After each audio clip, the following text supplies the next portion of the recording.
먼저 보내셨나이다. 아멘. 이 시간에 우리 제자훈련 가운데 우리 5분 간증이 있는데 우리 남자들 마지막 시간입니다. 우리 김용준 집사님 나오실 때 뜨거운 박수로 환영을 하도록 하겠습니다. 예, 어서 오십시오. 예.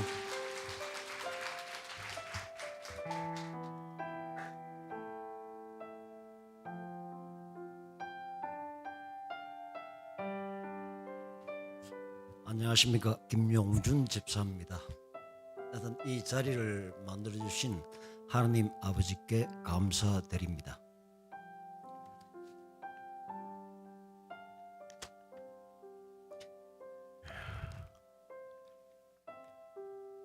저는 원래 이 불교 신자인 어머님 영향에 어릴 적부터 매일 불경을 듣고 자라서 웬만한 불경은 다 외울 지경이 됐습니다. 또 부모님 덕에 경제적 어려움 없이 철없는 생활에 익숙해진 저는 20대 초반에 졸지에 이 부모님께서 돌아가시고 잠시 방황하게 되었습니다. 결국 다니던 학교도 자퇴하고 군 입대를 하였습니다. 군 입대 후 잠시 군에서 교회를 다녔고, 그땐 어떤 믿음에 대한 확신이 아닌 힘든 병영 생활 속에서 잠깐의 평온이 참 좋은 느낌이었습니다. 그러나 저녁 후 다시 일상으로 돌아오니 이미 하나님은 제 마음속에 없었습니다. 무료한 시간을 보내다 다시 사회생활을 하려면 대학 졸업장은 필요할 것 같아 다시 대학 진학을 하고, 그때 지금의 와이프를 운명적으로 만났습니다. 우여곡절 끝에 서울에서 다니던 직장을 그만두고 대구로 와서 결혼도 하고 무역업으로 그럭저럭 지나고 생활하고 있었습니다. 그러나 그때 친한 선배로부터 감당하기 힘든 보정으로 인한 금전적 고통으로 실질적으로 매일 술로 살다시피 했습니다. 생활도 말이 아니었죠. 그때 집사람은 믿고 의지할 곳이 없으니 한 번도 간 적이 없는 이 교회, 지금의 동산교회입니다. 동산교회를 다니기 시작하더라고요. 처음에는 다니다 말겠지 그렇게 생각했습니다. 저는 또 강력하게 그렇게 계속 교회 다닐 것 같으면 정말 이혼하자고 하기까지도 했습니다. 그럼에도 불구하고 집사람은 매일 새벽, 수요일 저녁, 금요일 저녁, 주일 낮과 저녁 하루도 빠짐없이 신앙생활에 집중하였습니다. 지금 생각하면 하나님께서 우리 가정을 불쌍히 여기셔서 집사람을 통해 저를 지켜주셨다고 생각합니다. 하루는 술을 마시고 밤늦게 집에 오니 집사람이 없어 교회로 찾아가게 되었습니다. 찾아가니 열심히 기도하고 있더라고요. 모습을 보니까 이 뭔지 몰라도 교회에 다니는 이유가 있지 않겠는가 그런 생각이 들었어요. 그 후에 새벽에 술이 안 깬 상태로 새벽 기도를 따라다니게 됐습니다. 새벽 기도를 다니기 시작하니까 술, 담배가 저절로 다 끊게 되더라고요. 그러니까 저는 낮 예배보다 새벽 기도부터 다녔습니다. 그 기간 3년이라는 참 아름다운 시간이었습니다. 그 3년 동안 참 새벽 기도 안 쉬고 다니고 할 때가 참 좋았습니다. 그 3년 시간 동안에 감당하기 어려웠던 부채도 해결되고 누님 가게가 아마 대구에서 좀 연세 드신 분들은 아실 겁니다. 장사가 참 잘 되는 집이었어요. 가게. 거기 이제 도와주고 저도 이 경제적인 어려움이 많이 해소되었습니다. 그리고 기도했습니다. 열심히 기도했죠. 11조 많이 내게 해달라고 기도하고, 물론 제 욕심도 있었습니다. 11조를 많이 내야지 뭐 재정적으로 좋으니까요. 결과 하나님은 제게 직장을 주셨습니다. 저는 조그마한 지방의 회사에 부장으로 입사하게 되었고, 열심히 한 결과 2년 만에 회사는 중견 기업으로 성장했고 본부장 CEO로 승승장구했습니다. 호사다마라고 본사가 경기도로 옮기고 저는 수원으로 이사를 했습니다. 바쁘다는 핑계로 점점 하나님을 멀리하게 되니 교만함이 생기기 시작했죠. 이제 회사가 한국에서는 더 성장할 게 없다고 막 교만하니까 판단이 되더라고요. 미국 진출을 위해 회사를 그만두고 미국으로 갔죠. 그러나 잘 될 줄 알았던 그게 또 본사 문제가 생기고 어쩔 수 없이 철수할 수밖에 없었습니다. 이 해외에서 이 사업을 하면은 사업비가 생각보다 상당히 많이 듭니다.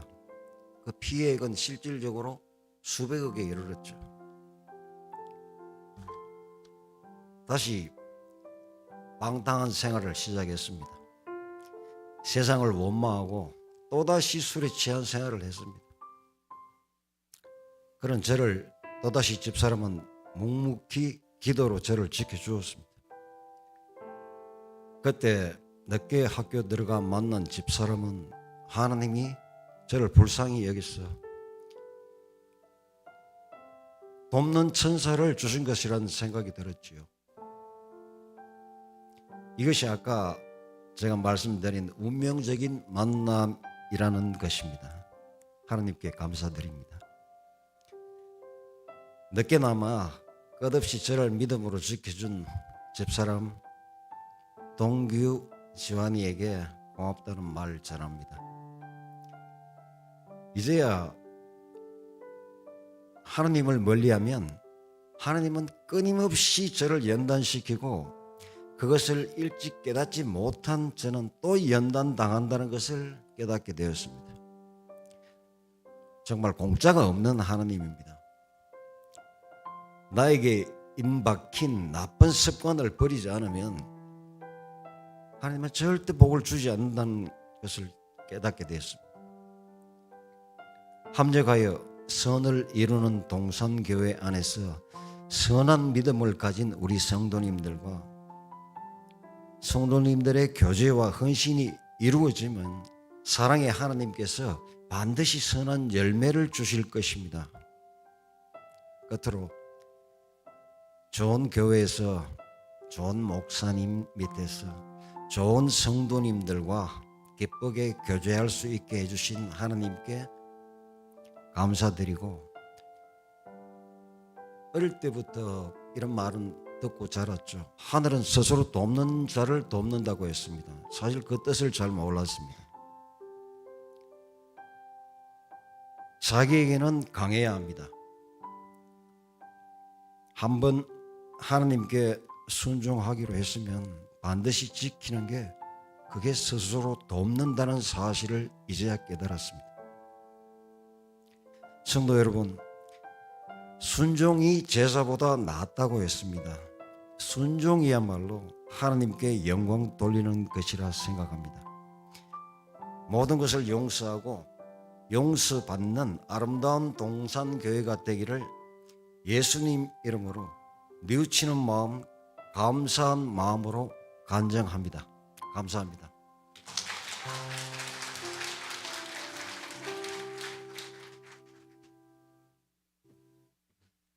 네, 감사합니다. 우리 다시 한 번 더 뜨거운 박수로 우리 격려하며, 했습니다. 우리 전후 좌우 우리 옆 사람은 인사하겠습니다. 우리는 예배 드리기 위해서 구원받았습니다. 인사하겠습니다. 우리는 예배 드리기 위해서 구원받았습니다. 잘 왔습니다.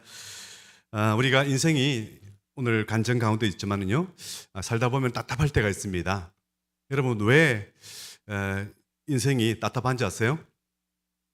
답이 없기 때문입니다. 답이 없다. 그래서 답을 찾다 보니까 답답하게 된 거예요. 그런데 여러분 우리 주님 안에는 답이 있는 줄 믿습니다. 다른 데서 찾으면 안 됩니다. 제가 이전에 한번 문자를 한번 받은 적이 있는데요. 우리 방송실에 한번 문자 한번 보여주시겠어요? 카톡을 한번 받은 적이 있어요. 이런 문자가 왔어요. 어느 목사님한테 문자를 받았는데 이 사람의 이름과 직업은 이렇게 가지고 왔습니다.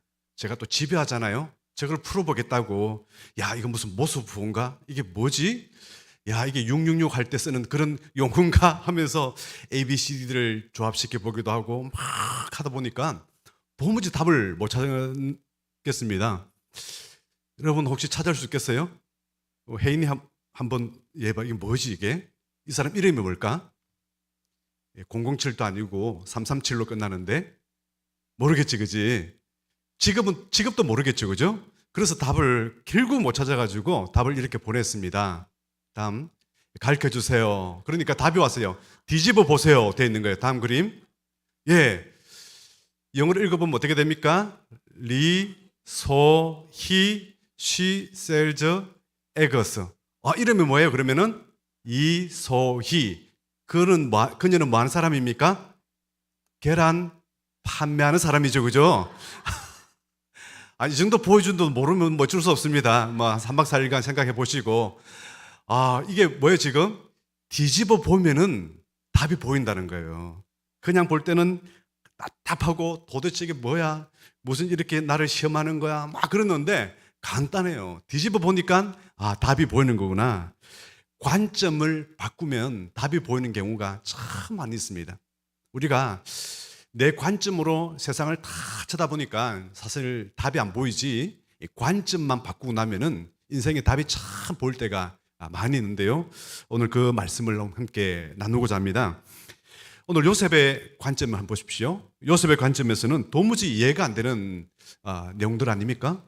근데 자기가 도대체 형들한테 무슨 죄를 지었다고, 무슨 잘못을 지었다고, 이거 소시적에 어린날 때 철었을 때에 뭐 꿈자랑할 수도 있지, 그 정도 했다고, 그것 때문에 미움 받아가지고 붙들려서 애굽의 노예 상인들한테 팔려가가지고 또 노예로 삽니다.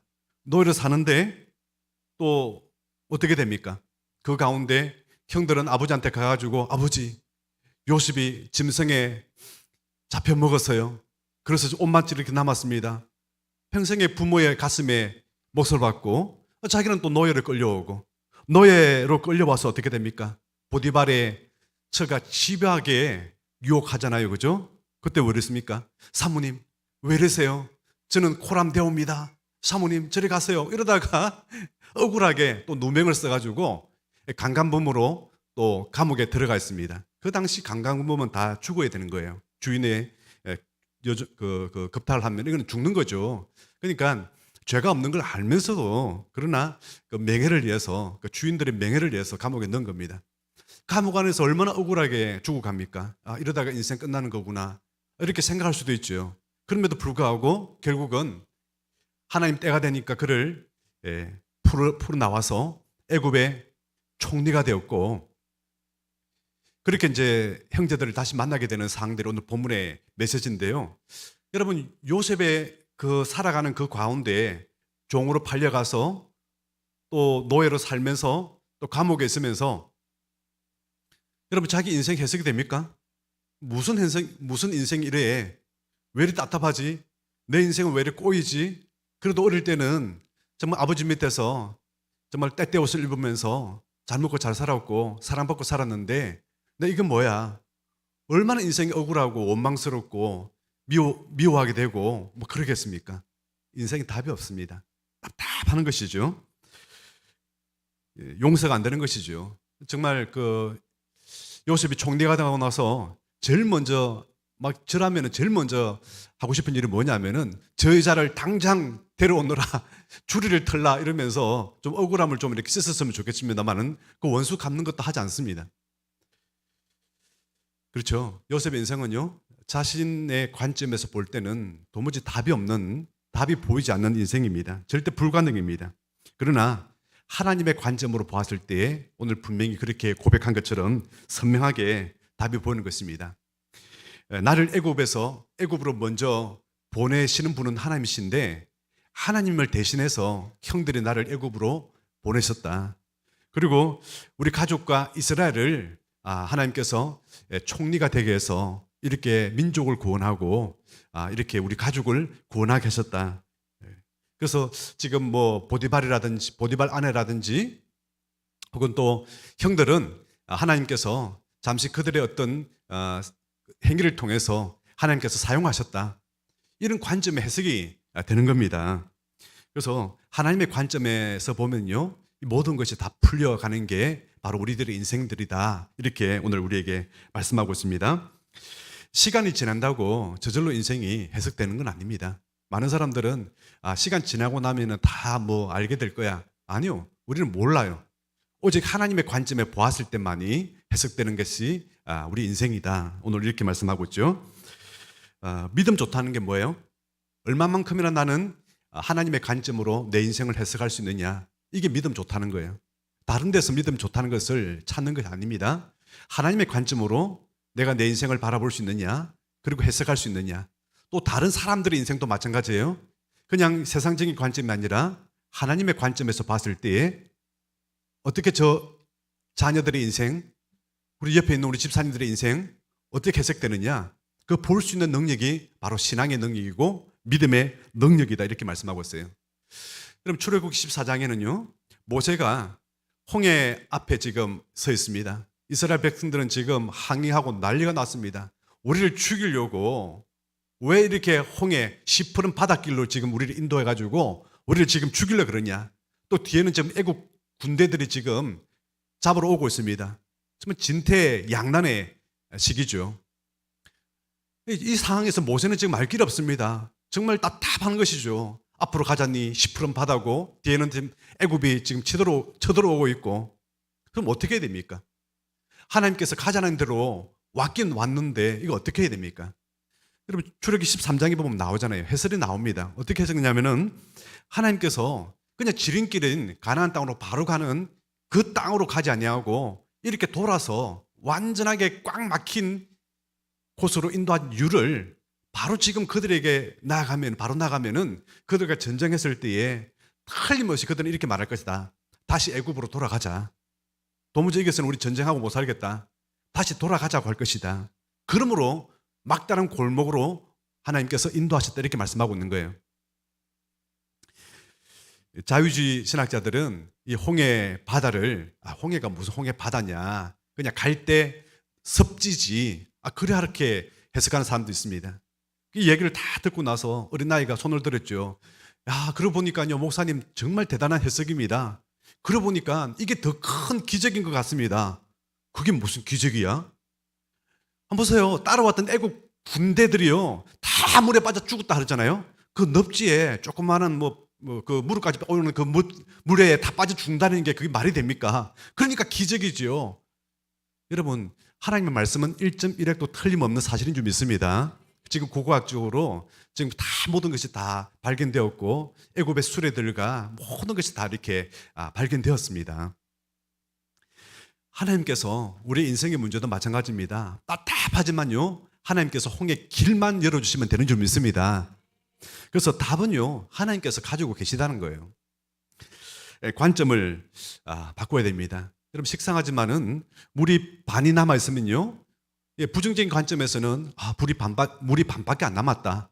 긍정적인 관점에서는 물이 반이나 남았네. 우리 이 이야기 많이 들었죠. 나이키 회사에서 아프리카에 그 운동화를 팔려고 2명의 마케팅을 보냈죠. 그리고 나서 시장 조사를 다 하고 나서 2명이 사장님께 보고를 합니다. 한 사람이 이렇게 보고하죠. 사장님, 정말 안 됩니다. 제가 가보니까요, 모든 사람들이 신발을 안 신고 다닙니다. 신발도 신지 않는데 어떻게 거기다가 운동화를 팔 수 있습니까? 이런 안 됩니다. 다른 데 가서 우리가 해봐야 될 것 같습니다. 근데 뒤에 오는 한 사람은 이렇게 보고합니다. 사장님, 대박입니다. 모든 사람이 신발을 하나도 안 신습니다. 여기까지는 똑같아요. 그런데 우리가 신발 신는 문화만 만들어주면은 우리 신발 그냥 팔면은 다 우리 신발 살 겁니다. 이렇게 해가지고 대박 났다는 얘기인 것입니다. 여러분, 똑같은 조건이지만요, 관점을 하나 바꾸고 나니까 완전히 쪽박을 찰 수도 있고 대박이 날 수도 있는 거예요. 우리가 그런 말이 있잖아요, 그죠? 자살을 거꾸로 하면 뭐라고요? 살자. 그래서 우리가 긍정적으로 얘기하자는 얘기를 많이 하는데, 죽겠다 하지 말고 어떻게 하라고요? 살겠다. 옛날 어릴 때 제가 우리 시골에 살았는데요, 시골 사람들은 말을 참 함부로 했어요. 코가 만발로 빠지지 죽일 놈아, 이렇게 얘기하더라고요. 코가 만발로 빠지면 도대체 얼마나 빠져야 코가 만발이나 빠지겠습니까? 그렇지만은 흥해라 해가지고 우리가 흥했다 이렇게 얘기하지 않습니까? 흥해라, 흥 이래가지고 저희 어머니가 어디서 배웠는지 모르겠지만 이렇게 얘기하더라고요. 이 흥할 놈아, 복 받아서 부모님 효도시킬 놈아, 이렇게 얘기하더라고요. 이 흥할 놈아, 복 받아서 부모님들 효도시킬 놈아, 이렇게 얘기하더라고요. 들으면서 내가 복을 받아가지고 부모님 효도시키나 마나, 쉽게 주나 봐라 이러면서 막 하면서 얘기하는데, 그런 거죠. 이왕 할 욕이라면요, 긍정적으로 하십시오. 이 복 받아서 부모님 효도도 시켜주고 잘 될 놈아, 이렇게 얘기해야지 코가 만발이나 빠져도 되겠습니까, 그게? 그렇죠. 똑같은 말이라도 우리가 좀 긍정적으로 봐야 될 필요가 있습니다. 우리가 다 이렇게 좀 식상한 얘기지만은 이스라엘 백성들이 골리앗을 만났을 때에 한 명도 나서지 못했습니다. 왜요? 골리앗이 너무 크니까. 다윗은 너무 쉬웠죠. 왜? 물맷돌을 던져서 맞힐 부위가 너무 많아서. 그러니까 똑같은 골리앗이지만은 관점에 따라 다르다는 것이죠. 우리나라의 주영 회장만큼 긍정 메시지를 담고 있는 사람은 없을 것 같아요. 울산 현대조선소를 짓고 하려고 하니까 차관이 필요하죠. 외국 투자 돈이 필요했는데 국가에서도 이게 도무지 이게 유치할 수 있는 능력이 안 되고, 그래서 영국에 직접 찾아가서 영국 은행에다가 차관을 좀 빌려달라고 합니다. 그러니까 하나같이 거절하죠. 조선소를 운영할 능력도 안 될 뿐더러 그런 기술도 없는데 우리가 무슨 담보로 그렇게 돈을 빌려줄 수 있느냐? 못 빌려준답니다. 그때 여러분 TV에 광고에도 나는 것처럼 500원짜리 지폐, 옛날에 거기 이수진 장군과 뒤에는 거북선이 있죠. 이걸 보여주면서 우리나라는 1500년대에 이미 철갑선을 만든 민족이라고. 지금 우리가 여러 가지 이유 때문에 산업화가 되어서 가지고 영국보다 300년 늦게 지금 이렇게 시작됐지만은, 그럼에도 불구하고 지금 우리가 힘만 모으고 한다면은 정말 대박 날 수 있는 그런 나라가 바로 우리 민족이라고. 이거 보여주면서 이게 감명받아 가지고 차관을 빌려줬다는 얘기가 있잖아요. 이거보다는 정말 현대라는 그룹이 정말 가장 정말 그 반석위에 세워질 수 있는 여건이 뭐냐면은 그게 아니에요. 사우디입니다. 중동 국가에 갔는데 거기에서 고속도로를 뚫고 건축을 하라 뭐 그런 이제 나누는데 입찰을 냈어요. 다른 데는 보니까 전부 다 기간이 44개월 정도 걸리는 걸 갖다가 현대 정조영에는 8개월이라고 써놨어요.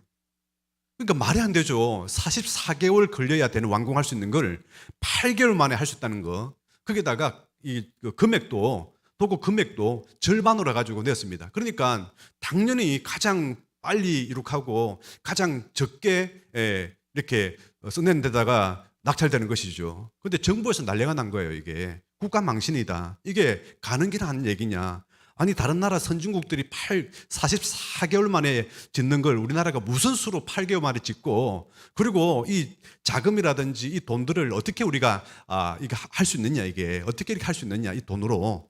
그러니까 박정희 대통령이 이렇게 말합니다. 그러니까 우리한테 기회 줘. 거기는요, 중동 국가는 비도 안 옵니다. 공사를 지으려고 그러면 비가 와가지고 3분의 1은 공사를 못 하는데 비도 안 옵니다. 더워서 또 거기는 낮에는요, 에어컨 틀고 선풍기 돌려 그래가지고 일하고 그러는데 우리 그럴 필요 없습니다. 어차피 시차도 안 맞은데 낮에는 자고 밤에 가봐야 술집도 없는데 밤에 일하면 됩니다. 밤은 시원하게 일하면 좋고요. 옆에 모래 실 곳도 올 것도 없고 옆에 파면 다 모래니까 바로 씻으면 되는데 한 가지 부족한 게 물입니다. 그러니까 지금 조선소에 있는 유조선을 가져와서 물 싣고 갔다가 올 때 기름 싣고 오면 됩니다. 그렇게 해가지고 8개월 만에 다 이렇게 해버렸어요. 이 돈으로 사실 지금 제게 현대가 우뚝 서게 됐던 것이죠. 여러분, 긍정 마인드가 뭐예요? 관점 하나 바꾸는 겁니다. 남들은 더워서 못해? 밤에 하면 되지 뭐. 그렇잖아요, 그죠? 남들은 못해? 비가 안 오고 너무 건조해서 못해? 비 안 오니까 더 좋네. 관점의 차이라는 것입니다. 여러분, 불가능한 환경이나 여러분 고난을 그냥 고생이라고 생각하지 마십시오. 우리 인생에는 하나님께서 연단시킬 때가 있습니다. 하나님께서는 때로는 우리 자신들 한 사람 한 사람을 연단시키는 거예요. 불순물을 제거하기 위해서 고온에다가 넣어서 그렇게 불순물 제거를 하고 나면은 욥의 고백처럼 우리가 점검같이 나오리라, 순금같이 나오리라. 그러면 하나님께서 쓰시게 되는 것입니다. 하나님께서 우리를 쓰시려고 이렇게 하시는 거구나. 제가 이전에 한번 그 제자훈련 컨퍼런스 갔다가 이랜드의 박성수 장로님, 그 사랑의 교회 그 시무 장로님이었더라고요. 회장님이 나와가지고 자기 신앙 간증을 1시간 하셨습니다. 자기는 서울대학에 들어와서 기계공학과를 공부하고, 그리고 또 대학부에서는 옥하름 전도사를 만나가지고 신앙 공부를 열심히 했습니다. 또 학교에서도 선교단체에 들어가서 열심히 선교활동을 하고 정말 열심히 했습니다. 그리고 내가 대학만 졸업하고 나면은 내 실력과 능력으로 정말 돈도 많이 벌고 교회에다가 헌금도 하고 내가 멋지게 한번 만들어 보겠다. 이 가운데 여러분 이 마음 속에 비판할 게 하나도 없습니다. 정말 좋은 마음이고 그런 마음인데 대학 4학년 때 갑작스럽게 근육 무기력증이 온 것이죠. 이게 근육 세포가 신경계가 죽어가서 나중에는 온몸이 마비되는 그런 질병이라는 것이죠. 우리는 한국 병원에서는 아직까지 이것을 고칠 만한 능력이 안 되는 것입니다. 대학 4학년 때 이 질병에 걸려가지고 무기력하게 몇 년간을 계속 병원에만 누워 있는 겁니다. 그나마 할 수 있는 게 몸 조금 움직이고 팔 조금 움직여가지고 그냥 성경 읽고 할 수 있는 기도하고 그 다음에 책 보는 거 말고는 할 수 있는 일이 아무도 없었습니다. 그래가지고 모든 마음속에서 이제 뜻을 접어야 되는 거구나.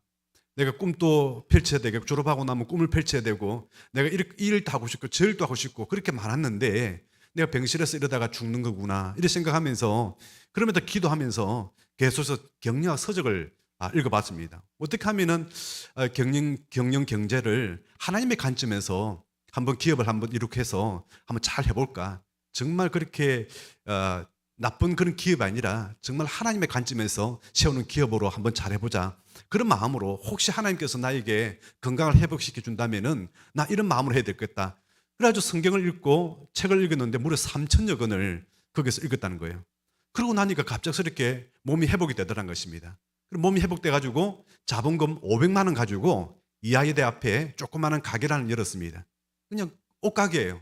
마크는 잉글랜드를 한데 그게 상표권 때문에 나라 이름은 등록이 안 된다 그래가지고 잉글랜드에 앞자만 떠가지고 이랜드로 쓰고 그 다음부터 프랜차이즈예요. 왜냐하면 가게는 직접 만들지 못하잖아요. 동대문 시장 가가지고 좋은 물품들 떼가 와서 파는데 이게 너무 잘 되는 것이죠. 왜냐하면 마케팅을 배웠다 보니까 마케팅 공부하다 보니까 그게 나오는 지식 갖고 가장 신지식으로 공부하다 보니까 마케팅이 너무 잘 되는 거예요. 그래가지고 프랜차이즈가 성공을 하고 계속해서 잘 돼가지고 이랜드 그룹이 된 것입니다. 그 간증을 하는 겁니다. 근데 그 당시에는요 몰랐다는 거예요. 내가 나가서 이렇게 돈을 벌게 될지도 몰랐고 하지만은 책 읽는 게 취미생활이고 좋았기 때문에 그러나 꿈은 포기하지 않았다. 하나님께서 나한테 건강만 회복시켜 준다면은 난 하나님의 뜻을 가지고 한번 해보겠다. 그런 마음을 씻다는 거예요. 그러나 뜻을 몰랐다는 거예요. 내가 이렇게 고생을 해야 되고 내가 왜 이렇게 아무것도 움직이지도 못하고 꼼짝없이 있어야 되는지 나중에 보니까 지금까지의 모든 경영 지식은 그때 다 나왔다는 거예요. 누구한테 배운 적도 없고 기계공학과 하는 사람이 마케팅을 어떻게 배우겠습니까? 어떻게 프랜차이즈를 배우겠으며 선전 기술들을 어떻게 배우겠습니까? 대한민국에서도 한 적도 없는 걸 그때 무려 40년 전에 그걸 시작한 것이죠. 그러니까 뭐예요? 그때 병실에서 아무것도 할 수 없이 그 책을 읽었던 거, 그 독서를 통해서 그 이루었던 그 지식을 따라서 했더니 큰 기업이 하나님께서 세워주셨다 이렇게 간증을 하는 것입니다. 여러분, 우리는요 어떤 사람은 그래요. 우리는 아무것도 가진 게 없어서 저는 뭐 할 수 있는 게 없어요. 여러분, 아무것도 가진 게 없어서 할 수 있는 게 없어요. 거꾸로 얘기해 보세요. 아무것도 가진 게 없어서 더 이상 잃을 것도 없다. 여러분, 아멘이십니까? 생각을 고쳐먹어야 됩니다. 그래도 있어야 됩니다. 뭐 그럼 할 수 없지만은 똑같은 조건이지만은요, 어떻게 우리가 하나님의 관점으로 바라볼 수 있냐 중요한 것이죠. 제가 시각 장애인들이 모이는 그 장애인 센터에 가서 말씀을 전하게 되었습니다. 가니까 거기 이제 대표하시는 분이 오더라고요. 전부 다 이렇게 안 보여가지고 막 이렇게 흰색을 막 하면서 이렇게 오셔가지고 환영을 하는데 설교를 마치고 나서 저한테 이렇게 하는 겁니다. 목사님, 아유 생각보다 훨씬 잘생겼네요. 그런 거예요 이게. 예, 감사합니다 했는데 가만히 좀 이상하잖아요. 장애인들이 잘생긴 걸 어떻게 하라 그래. 그러면서 하는 얘기가 우리는요 눈에 비는 게 없어요 이러면서 자기들 살아가는 얘기를 막 하더라고요. 그래요. 눈이 안 보이면 눈에 비는 게 없죠. 예.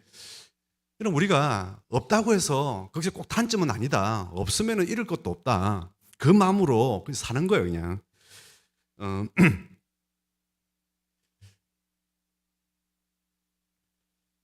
여러분, 우리가 어떻게 보면은 우리에게는 사실 답이 없을 때가 있어요. 답이 없을 때는요 무조건 찾아가야 됩니다. 여러분, 500리의 기적을 한번 보십시오. 거기 아이들 포함하면 한 2만 명이 막 그 잔디밭에 모여 있어요. 엄청난 숫자죠. 이렇게 어떻게 모이냐면은 6월절을 앞두고 전국에서 모이던 그 예배자들이 그 순례자들이에요. 그러니까 말씀을 전한다니까 엄청나게 그 모인 각지의 사람들이 다 모였으니까 그 한 2만 명이 모인 거죠. 그 가운데 지금 아무도 밥을 먹지 못해서 배가 꼬르륵 넘어가는데 예수님께서 500리의 기적을 베풀려고 누가 먹을 것을 좀 가져오라 하니까 가져온 게 뭐예요? 500여예요. 물고기 2마리, 떡 5개. 이거 갖고 할 수 없잖아요. 이거 뭐 해요? 답답하죠. 이걸 뭘 어떻게 하는 겁니까? 계산만 해도 200 데나리온 가지고도 부족하다. 그게 맞죠. 그런데 예수님께 같이 가니까 답이 나오잖아요. 왜? 기적은 예수님이 일으키니까. 그걸 듣고 축사하니까 모든 사람들이 다 배불리 먹고, 예, 주운 것들이 12 바구니였더라. 여러분, 문제가 답답하면요 그 문제 출제자한테 답을 찾아보면 됩니다. 예수님, 이 답이 뭡니까? 하나님, 내 인생 이거 어떻게 하면 됩니까? 답을 예수님께 물어보십시오. 그러면 예수님께서 친절하게 가르쳐 주실 것입니다. 여러분, 우리 하나님께서 답을 가지고 계신 줄 믿습니다. 특히 이제 신혼 부부들이 이런 점에 많이 해당돼요. 왜냐하면 지금까지는 내 인생을 갖다가 부모님 밑에 살다가 또 대학 가고 나서부터 거의 독립하다시피 살다 오다가 갑작스럽게 부부 2사람이 살게 되는 거예요. 누구의 간섭을 받는 게 아니라 서로 간에 이게 이제 갑작스럽게 이게 살다 보니까 완전한 새로운 환경이죠. 어디에 맞춰야 할지도 모르겠고, 지금까지 내 혼들 하면은 맨날 부부싸움이나 해야 되고, 거기다 옆 사람한테 물어보니까 답도 없고 답답할 때가 많아요. 이 위기를 극복하지 못해가지고 평생 가는 사람들도 꽤 많이 있습니다. 답이 성경에 있는데, 그리고 교회에서도 말씀을 통해서 답을 주는데 거기에는 별로 관심이 없어요. 자기 스스로 답을 찾으려고 애쓰는 것 같아요. 여러분, 서울 가려면요 우리가 지금은 내비게이션이 있고 도로가 잘 닦여 있어가지고 아무튼 가면 됩니다.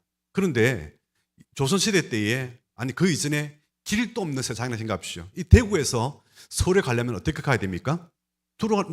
가는 방법이 있겠죠, 그죠?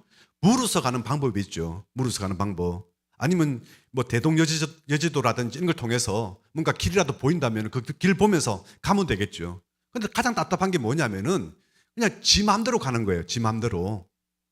침 딱 튕가보고, 야 서울이 북쪽에 있다 그랬지? 딱 튕가보고, 북쪽이 어디더라? 딱 튕가보고, 침 이기 튀네 이리 가자 해가지고, 물론 뭐 지구는 한 바퀴 돌다 보면 어차피 돌아오겠지만은 평생에 가겠습니까? 못 간다는 거예요.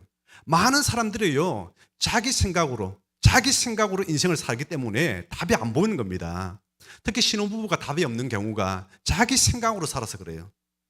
기껏해 가지고 주변에서 얘기하는 사람이, 그 사람이 또 답을 알고 있어요? 그 사람 또 오답이에요. 오답을 가지고 사니까 문제가 해결이 안 되는 거예요, 이게. 제가 그래서 참 저는 우리 교회 왔을 때에 청운의 꿈을 안고 왔어요. 그래서 제가 목회 담임 목사 하기 전에 여러 가지 훈련 받은 게 중에 하나가 아버지 학교도 제가 했죠. 아내가 또 어머니 학교도 했죠. 가정사역 훈련도 했죠. 신혼부부의 훈련도 했죠. 다 했어요. 그러니까 멋지게 한번 세워버리라 했는데 아무도 없는 거예요. 오니까 어떻게 해야 되지 이게? 많이 너무 답답했어요. 일단 신앙이 있어야 뭘 올 거 아니에요, 그죠? 신앙이 없는 거예요. 여러분 신앙이 있다고 생각하는 사람은요 마음속에 사도신경 고백이 분명히 돼야 됩니다. 적어도 사도신경이 죽었다 깨어나도 내 목에 칼이 들어가도록 사도신경이 맞다라고 인정한 사람이에요. 그리고 내가 내 삶의 모든 인생의 목표는 예배드리기 위해서 산다. 이게 돼야 되는 거예요. 이게 안 되면은요 답이 없어요. 무슨 조건으로 하나님께서 자기를 책임져 준다고 생각하세요? 오늘 우리 김용준 집사님의 간증처럼요 하나님은 공짜가 없다는 말이 답이에요. 저절로 내 마음대로 살아가는데 하나님께서 저절로 잘 되게 해 주실 것이다. 그건 아니에요. 여러분 모세가 떨기나무에서 하나님을 만납니다. 무슨 대답입니까? 내가 너를 출애굽시키는 사람으로 내가 쓰겠다라고 하니까 변명을 하잖아요. 내 자신을 쳐다보니까 답이 없는 거예요.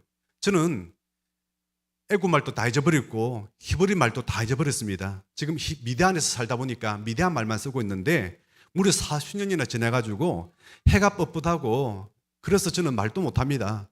보낼 만할 자를 보내소서 막 그러잖아요. 그러니까 하나님께서 답을 다 가지고 있잖아요. 내가 다 안다. 너 말 못하는 거 다 안다. 하지만 말 잘하는 사람 너 형 아론이 있지 않느냐. 그리고 네 능력 뽑다고 이 지팡이 들고 가라. 하나님께서 이 지팡이 능력을 주셔가지고 내가 길로 인도하겠다. 그렇죠. 답은 하나님 주시는 거예요. 내한테 능력 없다고 포기하지 말라는 얘기예요. 내가 내 행편 쳐다보고 나면요 답답한 것밖에 없어요. 여러분 내가 내 자신을 쳐다볼 때 답답한 게 얼마나 많아요. 여러분 이사야가 하나님을 만납니다. 하나님 보좌 우편에 보좌에 계시고 거기 서랍들이 날아다니는 모습을 보면서 제일 먼저 고백하는 게 뭐죠? 부정한 나의 입술이요. 자기 입술에 대한 죄를 막 고백하기 시작합니다. 그러는데 우리 하나님께서 하나님의 영광을 쳐다보고 나니까 자신의 사명을 깨닫게 되죠. 주여 나를 보내소서. 한번 보십시오. 내가 볼 때는요 맨날 비판하고 불평했던 부정한 입술이지만은 하나님 손에 붙들리고 하나님께서 문제 해결하니까요 학자의 혀를 주셨다 이렇게 말씀하고 있어요.